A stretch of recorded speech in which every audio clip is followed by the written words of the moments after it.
আসসালামু আলাইকুম। আজকে আমি যে জিনিসটা দেখাবো সেটা হচ্ছে যে আহ, ভিলুকআপ। তো ভিলুকআপ যে জিনিসটা আছে এটা খুবই একটা গুরুত্বপূর্ণ একটা কাজ এক্সেলে। কারণ আমরা অনেক সময় লাখ লাখ হাজার হাজার ডাটা নিয়ে কাজ করি। তো এই ডাটা দেখা যায় একটা ডাটাতে কিছু ইনফরমেশন দেওয়া থাকে না, যেটা অন্য ডাটাতে দেওয়া আছে। তো সেটা আপনার অন্য ডাটা থেকে এই ডাটাতে নিয়ে আসতে হয়। যেটা যদি আপনি ম্যানুয়ালি আনতে যান, যদি আপনার কাছে 2000 ডাটা থেকে 2000 ডাটা থেকে আপনি খুঁজে বের করে ম্যানুয়ালি আনতে গেলে কিন্তু অনেক সময়ের ব্যাপার। কিন্তু যদি যদি আপনি ভিলুকআপ জানা থাকে, তাহলে কিন্তু আপনি 1 সেকেন্ডে ক্লিক করে এটা নিয়ে আসতে পারেন। তো দর্শক চলুন তাহলে আমরা দেখি। দেখেন এখানে আমাদের শীট যে ওয়ানটা আছে, এটা আমাদের স্টুডেন্টের নাম দেওয়া আছে, এখানে ওরা কোন সাবজেক্টে কত পেয়েছে পরীক্ষা এটা দেওয়া আছে, কিন্তু রোল নাম্বারটা দেওয়া নেই।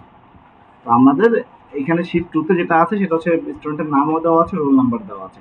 তো আমরা শীট ওয়ানে কি করব, রোল নাম্বারটা নিয়ে আসবো। তো দর্শক চলুন তাহলে আমরা কিভাবে রোল নাম্বারটা আনবো এটা দেখি। প্রথমে আমরা এখানে সমান সমান কল করলাম, করে এখানে আমরা ভি লুকআপ লিখি।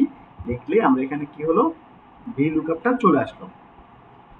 তো ভি লুকআপটা চলে আসলে আমরা হচ্ছে কই থেকে করব, এটা থেকে করব।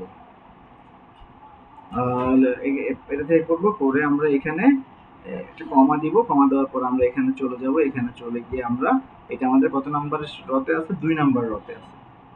দুইটা আমরা ক্লিক করলাম, ক্লিক করে ওকে দিলাম। দেখেন আমাদের রোল নাম্বারটা চলে আসছে। চলে আসার পরে আমরা এই যে এখানে মাউসের আইকনটা রেখে আমরা ক্লিক করলে সবার রোল নাম্বারটাই চলে আসলো। চলুন দর্শক তাহলে আমরা একটু চেক করে দেখি ঠিক আছে কিনা।